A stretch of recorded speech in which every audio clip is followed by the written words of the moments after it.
Betting భూతం ఎంతో మందిని బలికొనింది. సరదాగా మొదలైన ఈ వ్యసనం చేతిలో చిల్లిగవ్వ కాదు కదా, సర్వం కోల్పోయేలా చేసింది. చివరికి చావే శరణ్యమైంది. సాఫ్ట్వేర్ నుంచి స్టూడెంట్ల వరకు లక్షల్లో అప్పులు చేసి బెట్టింగ్ ఆడి ఉన్నదంతా కోల్పోతున్నారు. చివరికి అప్పు తీర్చే దారి లేక ఫ్యామిలీతో విషయం చెప్పక సూసైడ్ చేసుకుని తను చాలిస్తున్నారు. కుటుంబాల్లో తీవ్ర శోకాన్ని నింపుతున్నారు. కొందరు బెట్టింగ్ యాప్స్తో నష్టపోయి చనిపోయిన వారి కుటుంబాన్ని కదిలిస్తే చాలు, వారి శోకం అంతా ఇంతా కాదు.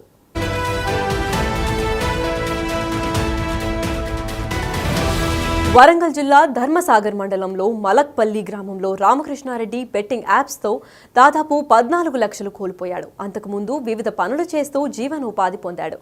తల్లిదండ్రులు లేకపోయినా రామకృష్ణారెడ్డి వాళ్ళ అన్న రాజేంద్ర పెంచి పెద్ద చేశాడు. ఓ రోజు రామకృష్ణారెడ్డికి అతడి ఫ్రెండ్ పరిచయం చేసిన బెట్టింగ్ యాప్ అతడి కుటుంబాన్ని బజారున పడేలా చేసింది.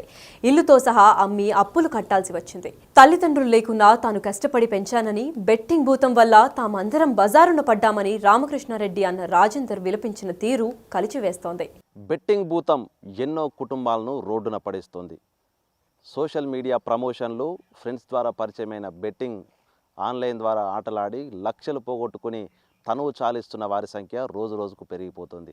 ఇక తాజాగా వరంగల్ జిల్లాకు సంబంధించి దాదాపు 180 మంది ఈ 6 సంవత్సరాల కాలం లోపల బెట్టింగ్ భూతానికి బలై సూసైడ్ చేసుకొని తమ కుటుంబాలను శోకసంద్రంలో ముంచారు. ఇక ప్రస్తుతం మనతో ధర్మసాగర్ మండలం మలక్పల్లికి చెందిన రామకృష్ణ బెట్టింగ్ ఆడి పూర్తిగా డబ్బులు కోల్పోయి వేదనతో సూసైడ్ చేసుకున్నాడు. ఆ కుటుంబం పూర్తిగా ఇప్పుడు రోడ్డున పడి కూలీలుగా జీవితం గడపాల్సిన పరిస్థితి. రామకృష్ణ సోదరుడు రాజేందర్ రెడ్డి మనతో ఉన్నారు. అసలు ఏం జరిగింది ఒకసారి మాతో మాట్లాడదాం. అసలు ఏంది రామకృష్ణ, అసలు బెట్టింగ్ ఎట్లా అలవాటైంది, అసలు ఏం జరిగింది? హన్మకొండ ఉండే సార్ ఆయన హన్మకొండ ఉండేసరికి అక్కడికి వేయండు. అక్కడ కిరాయి తీసుకొని ఉంటున్నాడు. అన్న నాకు పైసలు ఇబ్బంది ఉన్నాయంటే నేను ఇల్లు రిజిస్టర్ చేయించిన, అవి తీసుకున్నాడు. లోన్ వచ్చింది, బెట్టింగ్ యాప్ ఆడిండు. మొత్తం అలా ఉన్న డబ్బులు పోయినాయి. కథ తెల్లారే 10 రోజులకు లోన్ పడ్డది. రేపు లేలు నీకు డబ్బులు ఇస్తాను, నీకు కొన్ని ఇబ్బంది ఉన్నాయి కడతా అంటే ఉన్న ఇల్లు కూడా తాకడ పెట్టి ఇచ్చేసిన. ఉన్న అమౌంట్ కూడా మొత్తం మేరే. అది 3 రోజుల వరకు చనిపోయాడు. ఇప్పుడు చెప్పిండా ఇట్లా ఆడుతున్నా? చెప్తలేదు, ఏం చెప్పలే. ఎప్పుడు చూసుకున్నా ఆట ఆడతానని చెప్పలే, ఏం చెప్పలే. ఏంద్రా ఊకే ఫోన్ ఏం టెన్షన్ రా అంటే ఏమైనా ఫ్రెండ్స్ చేస్తాను అని అన్నాడు. లాస్ట్ మూమెంట్లో కథ తెల్లారి మెసేజ్ పెట్టి నేను చచ్చిపోతానంటే మేమందరం పరిచయం అవుతాను. ఏమైందిరా అంటే ఏం లేదు, చనిపోతాను. కథ ఉన్న డబ్బులు పోయినాయి, ఉన్న ఇల్లు పోయింది. భయపడి కిరాయి బతాను, ఇక కూలాలు చేసుకొని బతాను సార్ నేను. అసలు ఎట్లా అలవాటైంది దానికి? ఎట్లా అలవాటైండు? వాడు ఎవడో ఫ్రెండ్ అట, ఫ్రెండ్ వల్ల వాడు ఎవడు నాగేష్ అంటాడు ఫ్రెండ్స్ అట. వాడట వానికి నేర్పిండట.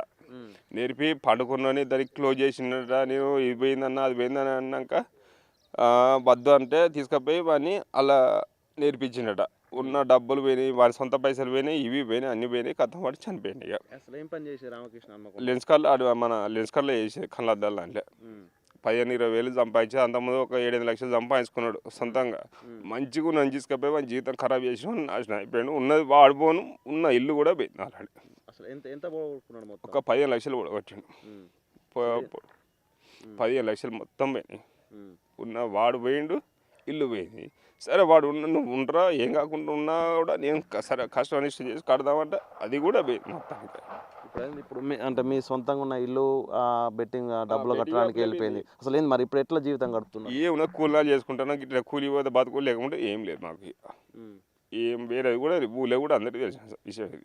మా భార్య కూలిపోతా, నేను కూలిపోతా, అదే కూలీలు చేసుకొని పోతాను. మీ ప్రధానికి పెళ్ళి కాలేదా? మీ వాళ్ళకి కాలేదు. మీ పేరెంట్స్ వాళ్ళు చనిపోయారు, ముందే చనిపోయారు. నేనే చదివిన ఇన్ని రోజులు, వాడు చనిపోయాడు. మీ దగ్గర పెరిగి ప్రయోజకుడు అవుతాడు అనుకుంటే ఈ బెట్టింగ్ యాప్ టైంలోనే కథ బెట్టింగ్ యాప్లో పడ్డాడు. వాడు సూసైడ్ చేసుకున్నాడు. ప్లస్ మమ్మల్ని కూడా ఇప్పుడు సావనీకి చేయించిండు. ఆయన కూడా ఏదో ధైర్యంగా మన పిల్లలు ఇద్దరు అని చెప్పేసి ఇట్లా చేసుకుంటా బతుకున్నాం. ఇల్లు అమ్మేసి కట్టేసినాయి కదా డబ్బులు చచ్చుకుంటా. ఇప్పుడు సొంత ఇల్లు కూడా లేదు, ఏం లేదు మాకు. గుంట జాగ కూడా లేదు, వ్యవసాయ భూములు కూడా ఏం లేదు మాకు. కూలినా చేసుకుని బతుకోవడానికి. అసలు ఈ బెట్టింగ్ యాప్కి సంబంధించి ఎన్నడూ మీ దృష్టికి రాలేదు? ఇప్పుడైనా మీ చుట్టుపక్కల బెట్టింగ్ యాప్లు ఆడేటోళ్ళు వాళ్ళకి అనిపిస్తున్నారు? అసలు ఏం చెప్తారు వాళ్ళకి? ఏం ఒక్కటి చెప్తాను, మీరు దయచేసి ఈ బెట్టింగ్ యాప్లలో పోకండి సెల్లులు వాడుకునేంతసేపు వాడుకోవాలి, కానీ ఈ బెట్టింగ్ యాప్లో పోయి కన్న తల్లిదండ్రులను పోయినా కూడా అన్న వాళ్ళు ఇట్లా ఉన్నా కూడా వాళ్ళని జాగ్రత్తగా చూసుకోవాలి. ఎందుకంటే మిమ్మల్ని కానీ పెంచిన తల్లిదండ్రులు పోయినా కూడా సాధిన వాళ్ళు ఉన్నారు, వాళ్ళని చూసుకోవాలి తప్ప కానీ ఎవ్వరు మాత్రం ఇబ్బంది పెట్టకండి. దయచేసి అందరికి విజ్ఞప్తి చెప్తున్నా, ఈ బెట్టింగ్ యాప్లు మానుకోండి. ఫస్ట్ ఎవరన్నా వీళ్ళ ఫ్రెండ్స్ ఎవరన్నా ఈ దందాలో ఉండి చనిపోయిన వాళ్ళు ఉన్నారా? ఈయన మావాడే ఫస్ట్, ఇక ఎవరు లేరు ఇక అలా, అంతేనా?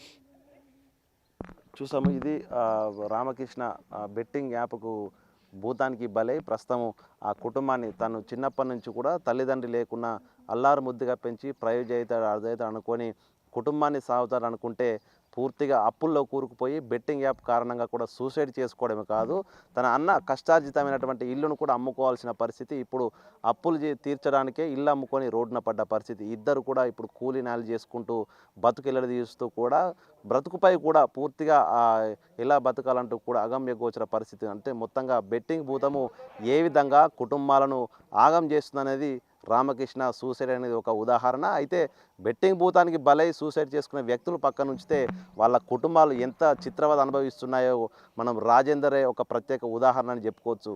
అటు వ్యవసాయ భూమి లేక, అటు ఉండడానికి ఇల్లు లేక కిరాయికు ఉంటూ ఆ కూలి నాలి చేసుకుంటూ కూడా బ్రతుకు వెళ్ళదీస్తూ ఆ అప్పుల భారాన్ని మోస్తున్నటువంటి ఈ యొక్క జీవితాలను చూస్తుంటే కడుపు తరుక్కుపోతుంది. ఇప్పటికైనా కూడా బెట్టింగ్ భూతానికి ఎవరు బలి కావద్దు, దానికి ఎవరు అలవాటు కావద్దంటూ కూడా దీనంగా వేడుకుంటున్న పరిస్థితి రాజేంద్ర నుంచి చూస్తున్నాం. సో మొత్తానికి ఈ బెట్టింగ్ భూతాన్ని పూర్తిగా రాష్ట్రం నుంచి తరిమి కొడితేనే యువత జీవితాలు, ఎన్నో కుటుంబాలు కూడా బాగుపడతాయనేటువంటి ఒక వర్చన అయితే వినిపిస్తూ ఉంది. వీడియో జర్నలిస్ట్ సంతోష్తో వేణు బిగ్ టీవీ, వరంగల్.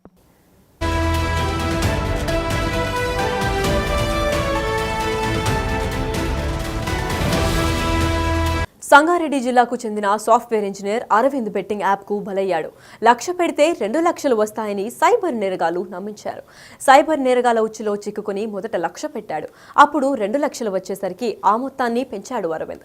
అలా బెట్టింగ్ యాప్తో 9 లక్షల వరకు నష్టపోయాడు. ఇంట్లో విషయాన్ని చెప్పలేక చేసిన అప్పులు ఎలా తీర్చాలో సతమతమై చివరికి సూసైడ్ చేసుకున్నాడు. అరవింద్ తండ్రి హెడ్ మాస్టర్గా పనిచేయడం గమనార్హం. నా పేరు జైపాల్ నాయక్. గత 2 సంవత్సరాల క్రితం అరవింద్ ఇంట్లోనే ఉరివేసుకొని చనిపోయాడు. అరవింద్ మా అన్న కుమారుడు. మా అన్న హెడ్ మాస్టర్, మా అన్న మా వదిన ఇద్దరు ఉద్యోగం చేస్తారు. కానీ అతను బీటెక్ చదువుకొని సాఫ్ట్వేర్ ఉద్యోగం చేసుకుంటూ జీవనం గడుపుతుండు. అందరితో కలుపుకుండే అరవింద్ ఇలా చేసుకుంటాడని గిట్ట మేము అనుకోలేము. 2 డేస్ షార్ట్ పీరియడ్లోనే ఇంట్లో పెళ్ళి జరుగుతుంది. ఇంట్లో అంతా పెళ్లి పనులు నడుస్తున్నాయి, పత్రికలు పంచుడు అవి ఇవన్నీ నడుస్తూ ఉన్నాయి. అందులోనే ఆయనకు వచ్చిన ఫోన్లో టెలిగ్రామ్లో ఒక లింక్ వచ్చింది. ఆ లింకులో నీకు ఫస్ట్ హోమ్ ఫ్రమ్ వర్క్ అని చెప్పేసి ఇక్కడే ఉద్యోగం ఇస్తామని చెప్పేసి ఆశ చూపారు. దాని తర్వాత నువ్వు ఇన్ని పైసలు ఇన్వెస్ట్ చేస్తే నీకు ఇన్ని పైసలు వస్తాయని అన్నారు. ఆయన దానికి లోనై ఆ ఫేక్ యాప్కు ఇదై తెలుసుకోలేక ఎమోషనల్లో ఏం చేసిందంటే నిజంగానే పైసలు వస్తాయేమో అని చెప్పేసి ఆశపడి ఆయన దగ్గర ఉన్న డబ్బులు, ఆయన అకౌంట్లో ఉన్న 50 to 1 lakh ఉన్న డబ్బులు ఇన్వెస్ట్ చేసి దాని తర్వాత ఆయనకు వచ్చినాయి. దాని తర్వాత గిట్ట పెద్ద మొత్తంలో నీకు 10 లక్షలు పెడితే 20 లక్షలు వస్తాయి అట్లా అని ఆశ చూపిరి. ఆ ఆశ చూపి ఆయన 9 lakhs వరకు ఇన్వెస్ట్ చేసి దాని తర్వాత అక్కడ నుంచి ఎలాంటి మెసేజ్ రాకపోవడం, డబ్బులు రాకపోవడంతో ఆయన ఏం చేయాలో తోచగా ఇంట్లోనే ఎవరికి చెప్పకుండా డిప్రెషన్లో పోయి భార్యకు, కుటుంబ సభ్యులకు, తల్లిదండ్రులకు ఎవరు తెలియజేయకుండా మరి ఇంట్లో పెళ్ళికి తెచ్చినటువంటి బంగారాన్ని, అంటే ఆమె వారి వైఫ్కి పెట్టిన బంగారాన్ని కూడా నాకు ఇట్లా అర్జెంట్ ఉంది అది ఇది అని చెప్పేసి అని తీసుకున్నాడు. ఈ భర్త అడుగుతున్నప్పుడు సహకరించింది. కానీ ఇలా చేసుకుంటాడని చెప్పేసి ఎవరు అనలేరు. అందులోనే అరవింద్ ఇట్లా చేసుకుంటాడని అనుకోలేము. ఈరోజు నిండు ప్రాణం బలైపోయింది. ఒక కుటుంబం ఎంత బాధపడాల్సి వస్తుందో ఇలాంటి ఫేక్ యాప్స్ ద్వారా ఈ సైబర్ నేరగాలు ప్రలోభాలకు లోనై ఎంతోమంది అమాయక ప్రజలు ఈరోజు చనిపోతూ ఉన్నారు. రోజు రోజుకి ఇవి జరుగుతూనే ఉన్నాయి. కేంద్ర ప్రభుత్వం వీటి మీద దృష్టి పెట్టి ఈ ఫేక్ యాప్స్ని తొలగించాలి. ఈరోజు ఓటీపీలు అని చెప్పేసి ఏవేవో రకరకాలుగా మెసేజ్లు పెట్టి ప్రజలను ఇబ్బంది పెట్టి పనులు చేస్తూ ఉన్నారు. వీళ్ళు చేసే మోసాలకు ఈరోజు తల్లిదండ్రులు ఎంత ఇబ్బంది పడుతున్నారో ఈరోజు మనం కళ్ళారా చూస్తూ ఉన్నాం. ఈ మోసం చేసి అంటే మీరు మోసం చేసి ఏం చేస్తారో మీ కుటుంబంలో గిట ఇదే పరిస్థితి వస్తుంది. ఇలాంటి ప్రజల ఉసురులు తలిగి మీరు నాశనం అయిపోతారు. ఈరోజు ప్రత్యేకంగా కేంద్ర ప్రభుత్వం దృష్టి పెట్టి ఇలాంటి యువకులను బలి కాకుండా ఈ యాప్స్లకు లోనై ప్రలోభాలకు లోనై ఓటీపీలలో ఈ ఫేక్ యాప్స్లను తొలగించాలని చెప్పేసి ఈ సందర్భంగా తెలియజేస్తా ఉన్నా. పేరు అరుణ్ కుమార్. నేను అరవింద్ వాళ్ళ బ్రదర్ని, పెద్ద అన్నయ్యని. ఇట్లా మా తమ్ముడు ఇట్లా సూసైడ్ చేసుకుంటూ ఇట్లా ఆన్లైన్ లింక్ వచ్చి ఇలా అయింది. ఇంచుమించు 2 years వస్తుంది. 2 years వస్తుంది. చాలా ఇబ్బంది పడ్డాము. చెల్లెలు పెళ్ళి ఉండే, వారంలో చెల్లెలు పెళ్ళి ఉండే. చెల్లెలు పెళ్ళి నుంచి ఆ లింక్ ఎక్కడి నుంచి వచ్చిందో తెలియదు, కానీ ఆ లింక్ ఓపెన్ చేసి 3-4 days నుంచి ఆ లింకులో నిమగ్నం అయిపోయి అందులో ఉన్న బంగారం తీసుకుపోయి తాకట్టు పెట్టి ఎవరికి చెప్పకుండా బంగారం తీసుకుపోయి తాకట్టు పెట్టేసి ఆయనంతలో ఆయన డిప్రెషన్కి వెళ్ళిపోయి ఆయన ఒక్కడే ఆలోచన చేసుకుని ఎవరితో షేర్ చేసుకోకుండా ఎవరికి చెప్పుకోకుండా ఒక్కడే ఇబ్బంది పడకుండా ఆ రోజు ఈవినింగ్ టైం ఇక్కడే మా ఫాదర్ ఇక్కడే కూర్చున్నారు.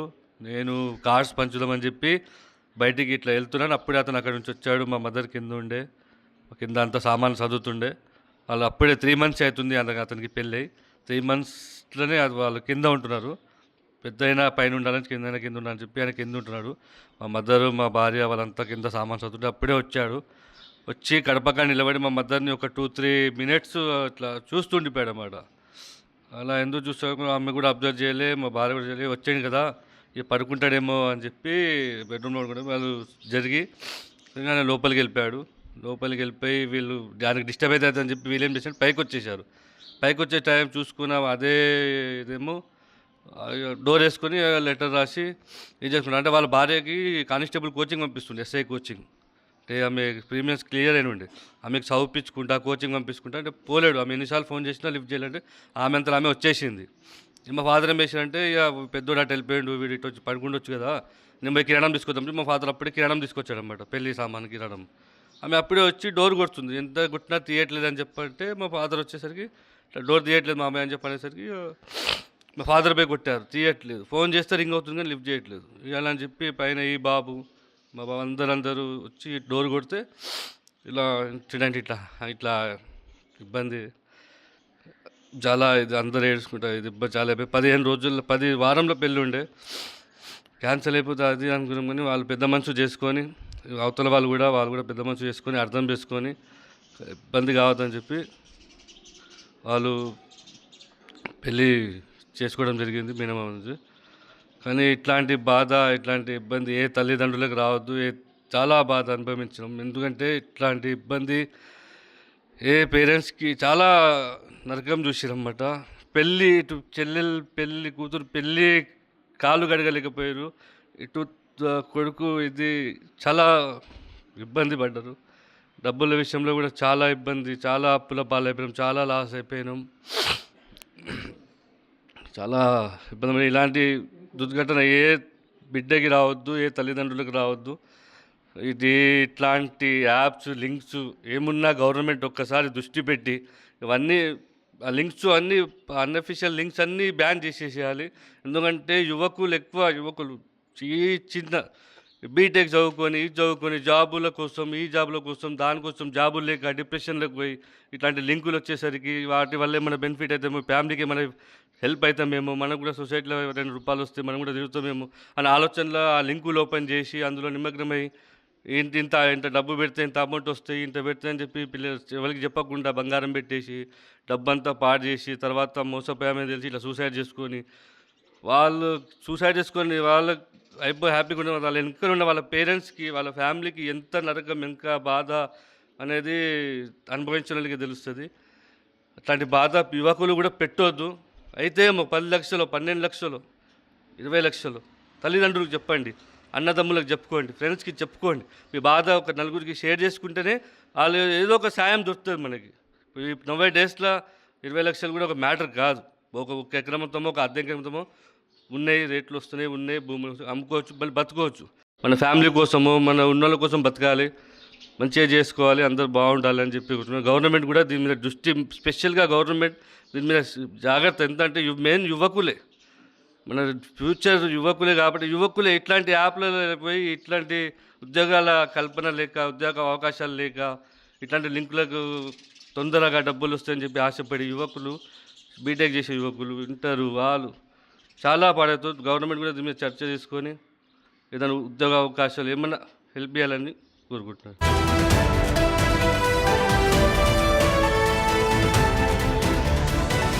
ఇక మెదక్ జిల్లా పాపన్న మండలం పొడిచిపల్లి తండాకు చెందిన రామస్వామి అనే యువకుడు 15 లక్షలు అప్పు చేశాడు. అప్పు తీర్చలేక ఆత్మహత్య చేసుకుని తను చాలించాడు. కొండపాక వాళ్ళ అక్క బిడ్డ వాళ్ళ అక్క కొడుకు పెళ్ళిందని ఊరికొచ్చేసారు. వాళ్ళు హైదరాబాద్ నుండి ఊరికొచ్చి మండపంపల్లికి వచ్చారు. మండపంపల్లి నుంచి ఇక పెళ్లి చూసుకున్నట్టు అయిపోయిందని తెల్లారి మరి ఏమైంది అసలు ఇక తెలియదు. ఫోన్లలో అయితే మాత్రం మాట్లాడితే మస్తు ఆడినాడు సార్. వాళ్ళ బావాలు వాళ్ళ అక్కలు వెనకసిరి ఏమైందిరా అని అడుగుతుంటే ఆయన ఏం చెప్పలేదట. ఏడ్చుకుంటా అయితే సపరేట్ కొండపాక వచ్చినట్టు సార్. కొండపాక వచ్చినాక ఎవరికి ఏం చెప్పలేదట. ఆయన ఏమైందిరా అని బాధ కొద్ది ఉన్నాడంట కానీ ఏం చెప్పక కొండపాక వచ్చి డైరెక్ట్ ఇంట్లోకి వచ్చి బండి అక్కడ పెట్టి చూసినాం మేము. కానీ కాకపోతే ఎందుకు వచ్చిండని మేము అనుకున్నాం. కానీ ఆ రోజు వేరే వాడిని అనుకుంటే ఆ సాగు కూడా మేమున్నాం.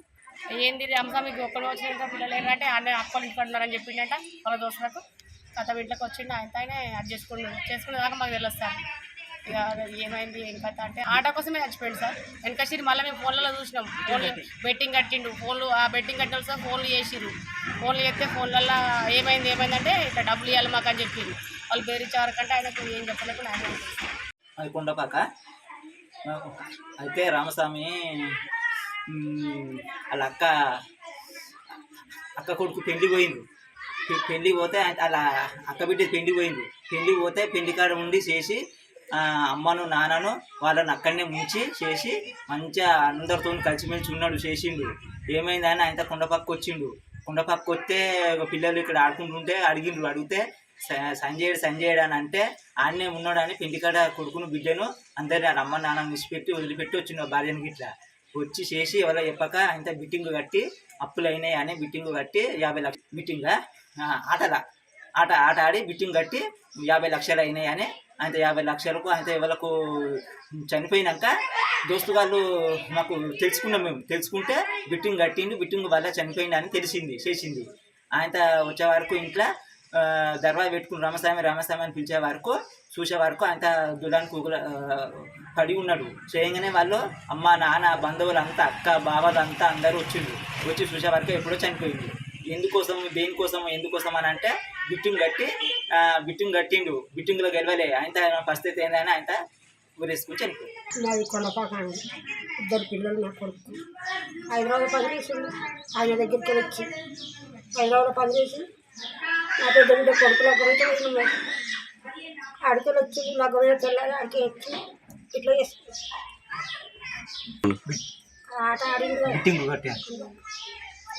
మాకెవరం చెప్పాలి, పిల్లలు చెప్పాలి, మాకు చెప్పాలి, ఎవ్వరు చెప్పకుండా వచ్చి ఇంటికాడ పని చేసుకుంటాం. ఎంత చేసిందో తెలియదు, మాకు చెప్పలే ఎన్నడూ మాకు తెలియదు.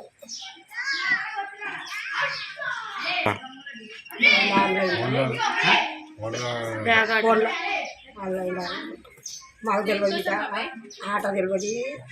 ఫోన్ పట్టుకుని ఏమైనా ఎందుకు ఫోన్ పట్టుకుంటున్నావు బిడ్డ, ఎందుకు ఫోన్ పట్టుకుంటున్నావు అంటే నీకెందుకు కదా అన్నాడు.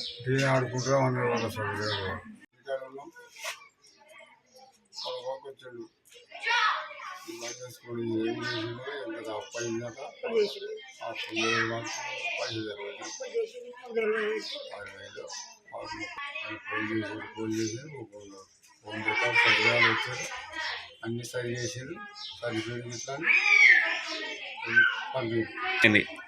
బిట్టింగ్ కట్టి 30 లక్షలు అయినా అందులోకైతే 30 లక్షలు అయింది. కట్టడాన్ని కట్టేది.